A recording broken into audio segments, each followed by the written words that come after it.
Olá, leitores da Bíblia, bem-vindos ao dia 280. Eu sou a Tati Camargo, do Mulheres com Fé, e juntos estamos lendo a Bíblia por completo, com apenas 15 minutos por dia, mais alguns minutos adicionais para o mini estudo bíblico. Nós estamos no Novo Testamento, com o plano cronológico, de acordo da ordem que foram acontecendo os eventos, e hoje eu vou ler para vocês Mateus capítulo 8 e Marcos capítulo 2. Mas antes eu vou fazer a oração com vocês. Senhor Deus, querido Pai, nosso Senhor, Criador dos céus e da terra, nosso Salvador, Rei dos reis, Senhor dos senhores, nós estamos aqui, Pai, buscando te conhecer mais, nos relacionarmos mais contigo, saber a tua vontade para as nossas vidas.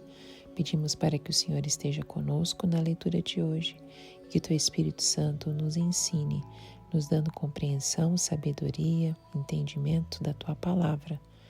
Que a tua palavra possa trazer transformação para o nosso modo de agir, nosso modo de viver, o nosso modo de falar com o próximo. Que o Senhor, Pai, possa falar conosco através do que vamos ler hoje. Abençoe cada família aqui representada. O Senhor conhece cada um que está ouvindo este áudio, conhece pelo nome e sabe o que cada um está enfrentando. Então eu coloco eles nas tuas mãos, para que o Senhor dê direção e paz. Em nome de Jesus. Amém. Mateus capítulo 8. A cura de um leproso. Quando ele desceu do monte, grandes multidões o seguiram. Um leproso, aproximando-se, adorou-o de joelhos e disse: Senhor, se quiseres, pode purificar-me. Jesus estendeu a mão, tocou nele e disse: Quero, seja purificado. Imediatamente ele foi purificado da lepra. Em seguida Jesus lhe disse: Olhe, não conte isso a ninguém, mas vá mostrar-se ao sacerdote e apresente a oferta que Moisés ordenou para que sirva de testemunho. Um centurião demonstra fé.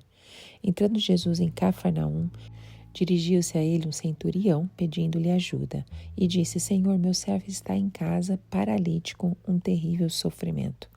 Jesus lhe disse: Eu irei curá-lo. Respondeu o centurião: Senhor, não mereço receber-te debaixo do meu teto, mas dize apenas uma palavra, e o meu servo será curado. Pois eu também sou homem sujeito à autoridade, e com soldados sob o meu comando. Digo a um: vá, e ele vai, e ao outro: venha, e ele vem. Digo ao meu servo: faça isso, e ele faz.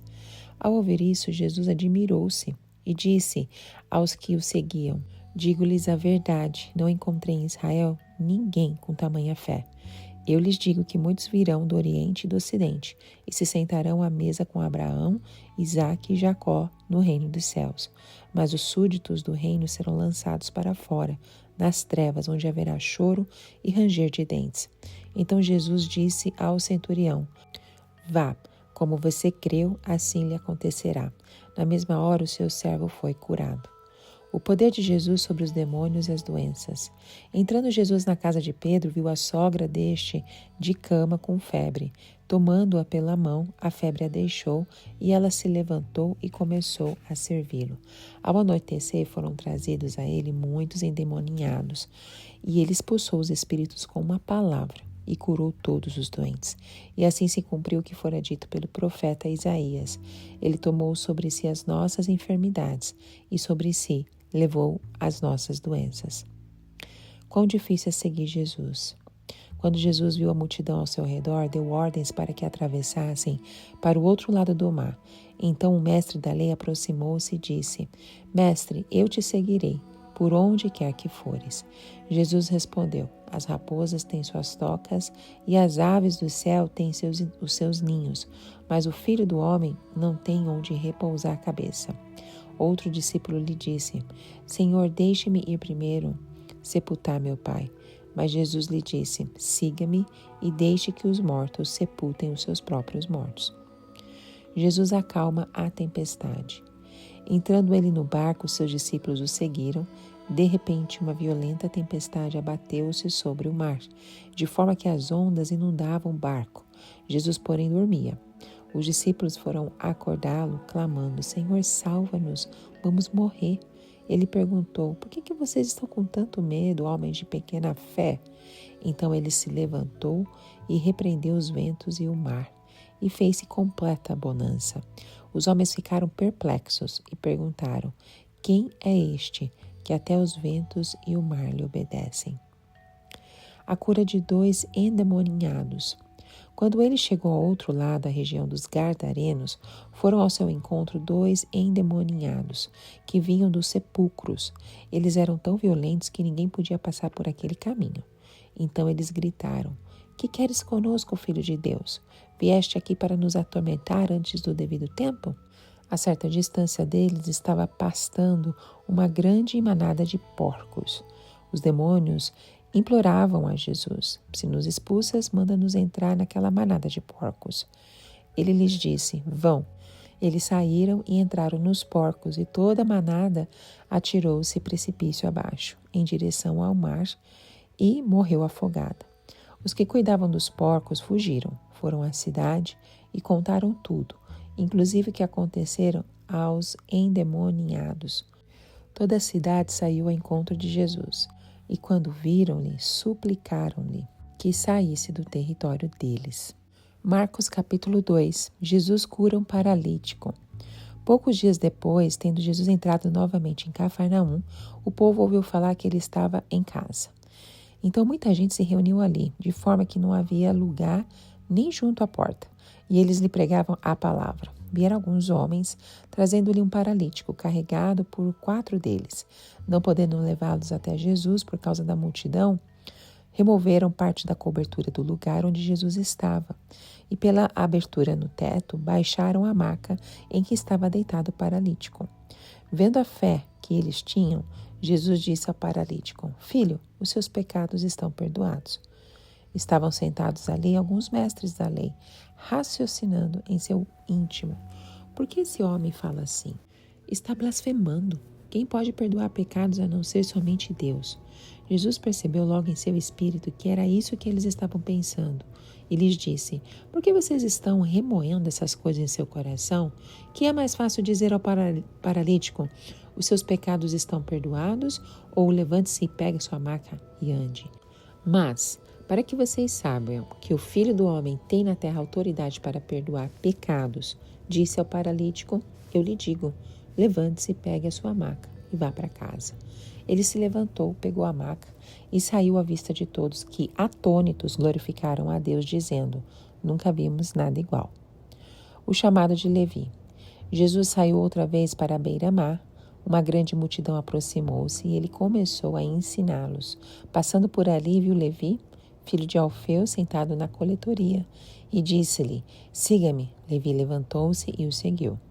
Durante uma refeição na casa de Levi, muitos republicanos e pecadores estavam comendo com Jesus e seus discípulos, pois havia muitos que o seguiam. Quando os mestres da lei, que eram fariseus, o viram comendo com pecadores e publicanos, perguntaram aos discípulos de Jesus: por que ele come com publicanos e pecadores? Ouvindo isso, Jesus lhes disse: não são os que têm saúde que precisam de médico, mas sim os doentes. Eu não vim para chamar justos, mas pecadores. Jesus é interrogado acerca do jejum. Os discípulos de João e os fariseus estavam jejuando. Algumas pessoas vieram a Jesus e lhe perguntaram: por que os discípulos de João e os dos fariseus jejuam, mas os teus não? Jesus respondeu: como podem os convidados do noivo jejuar enquanto este está com eles?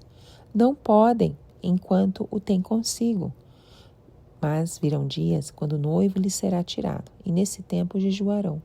Ninguém põe remendo de pano novo em roupa velha, pois o remendo forçará a roupa, tornando pior o rasgo.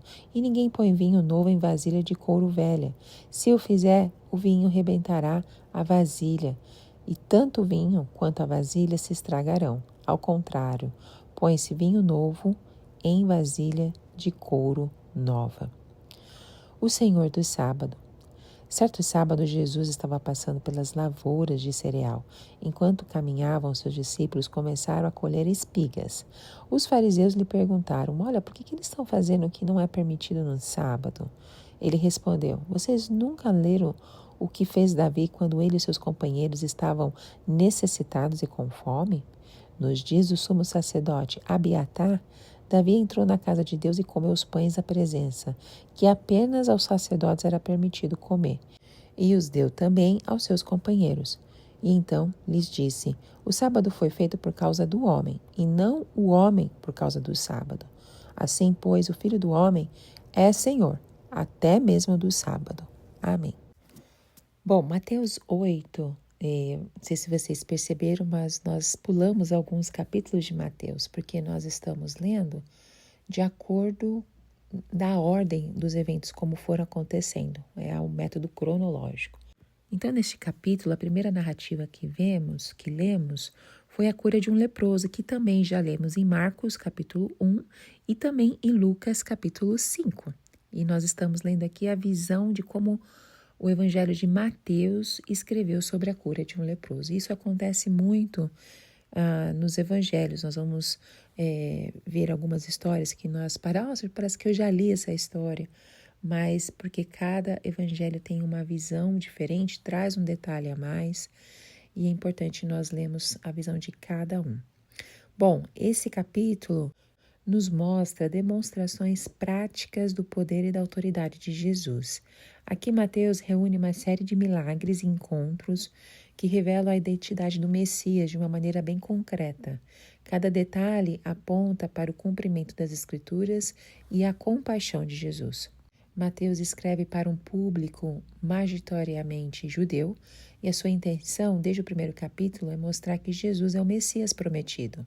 Esse capítulo se passa na região da Galileia, onde Jesus concentra grande parte do ministério inicial.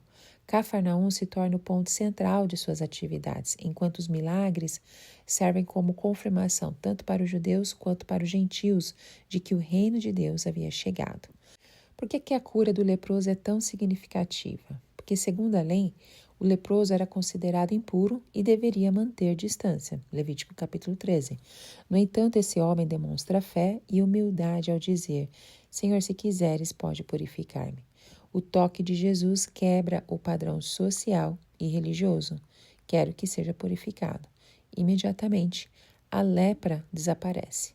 Mais do que um milagre físico, esse gesto aponta para o poder de Cristo de restaurar e reintegrar social e espiritualmente o excluído.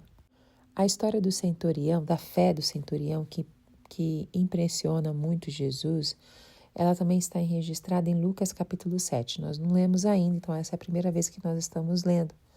Então, essa cena ocorre em Cafarnaum. Um centurião romano, representante do império opressor, procura Jesus, implorando pela cura de seu servo. A resposta de Jesus é imediata: eu irei curá-lo. Porém, o centurião surpreende: não mereço receber-te debaixo do meu teto, mas dize apenas uma palavra e o meu servo será curado. Essa demonstração de fé, reconhecendo a autoridade de Jesus, maravilha o próprio Cristo. Digo-lhes a verdade, não encontrei em Israel ninguém com tamanha fé. Além disso, Jesus revela aqui o alcance universal do reino. Muitos virão do Oriente e do Ocidente e se sentarão à mesa com Abraão, Isaque e Jacó no reino dos céus. O reino não está restrito a Israel, ele é para todos que creem, sejam judeus ou gentios. Bom, à noite, muitos endemoniados e doentes são trazidos a Jesus e, com apenas uma palavra, ele os liberta e cura. Mateus interpreta isso à luz de Isaías 53, versículo 4. Ele mesmo tomou as nossas enfermidades e carregou com as nossas doenças. Esse versículo revela o caráter messiânico de Cristo. Ele não apenas remove o pecado, mas assume sobre si as consequências do mundo caído, incluindo as doenças. Jesus vê as multidões e decide atravessar o mar. O mestre da lei se oferece para segui-lo, mas Jesus responde: o Filho do Homem não tem onde repousar a cabeça. O discipulado exige disposição para abrir mão de conforto e segurança. Outro homem deseja segui-lo, mas antes precisa sepultar o Pai. Jesus responde de forma direta: siga-me e deixe que os mortos sepultem seus próprios mortos. O chamado de Cristo é prioritário. No barco, então, uma tempestade ameaça os discípulos. Jesus, surpreendentemente, dorme. Diante do pânico dos discípulos, ele se levanta, repreende os ventos e o mar e faz-se completa bonança. O espanto dos discípulos revela o ponto central. Quem é este que até os ventos e o mar lhe obedecem? A resposta implícita é: Ele é o Senhor da criação, o próprio Deus encarnado, como também lemos em João capítulo 1. Na região dos Gadarenos, 2 homens possuídos por demônios vivem entre os sepulcros, aterrorizando a população. Quando vem Jesus, reconhece a sua identidade. Que queres conosco, Filho de Deus? Vieste aqui para nos atormentar antes do devido tempo? Os demônios temem o juízo futuro. Eles suplicam para serem enviados aos porcos. Jesus permite e a manada se precipita no mar. Os moradores, ao saberem do ocorrido, pedem que Jesus vá embora. Em Marcos 2, começa com a narrativa quando Jesus cura um paralítico, que também está registrado em Lucas 5 e em Mateus capítulo 9, que nós vamos ler ainda. Neste capítulo, nós vamos ver Jesus desafiando tradições, quebrando expectativas religiosas e revelando de maneira prática a natureza do reino de Deus. O cenário ainda é a Galileia, principalmente a cidade de Cafarnaum, onde Jesus realiza diversos milagres e confronta líderes religiosos.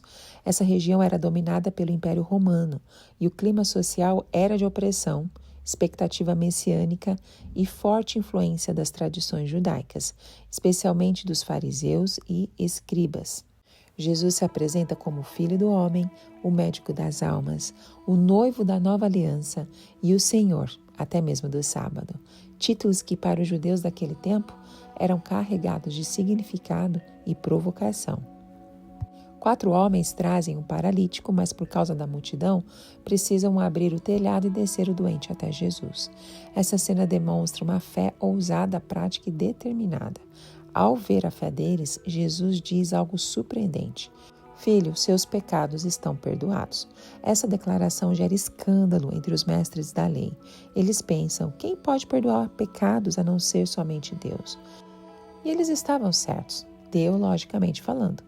Perdoar pecados é prerrogativa divina, mas o que eles não entendiam é que o próprio Deus estava ali, presente, oferecendo perdão.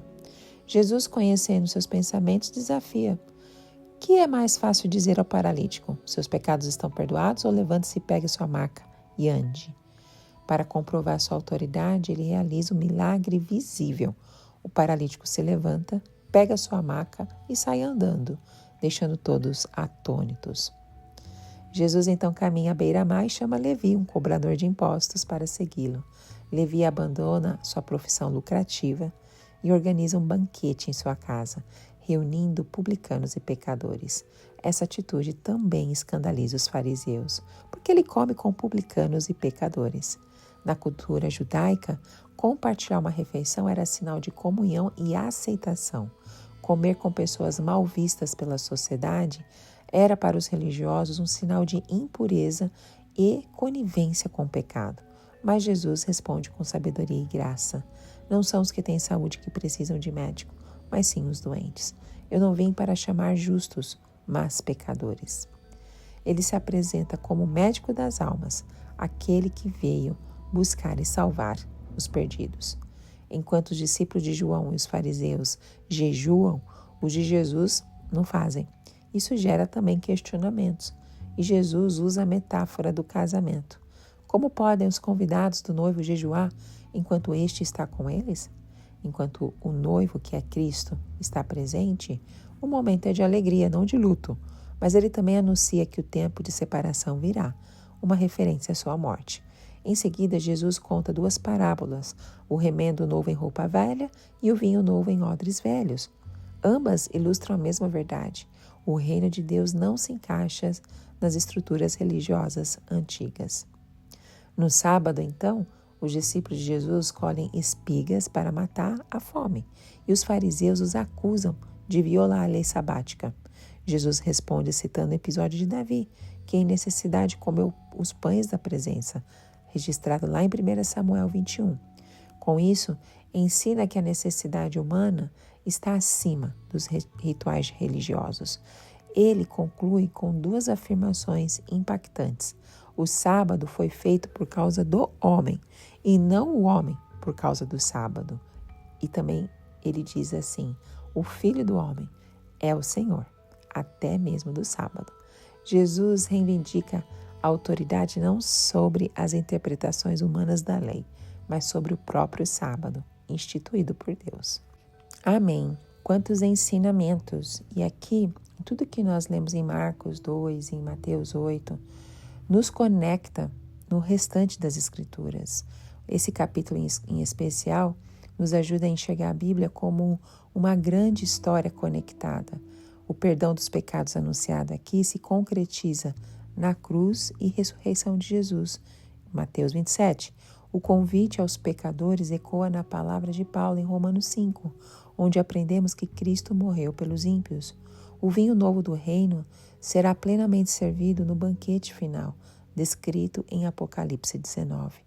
O descanso sabático aponta para o repouso eterno com Deus, como vemos em Hebreus 4. Jesus, aqui especificamente em Marcos 2, não apenas realiza milagres, mas ele revela a chegada de um reino que transforma tudo, das estruturas religiosas ao coração humano. Que Deus continue falando aos nossos corações e eu te encontro no próximo áudio. Tchau, tchau.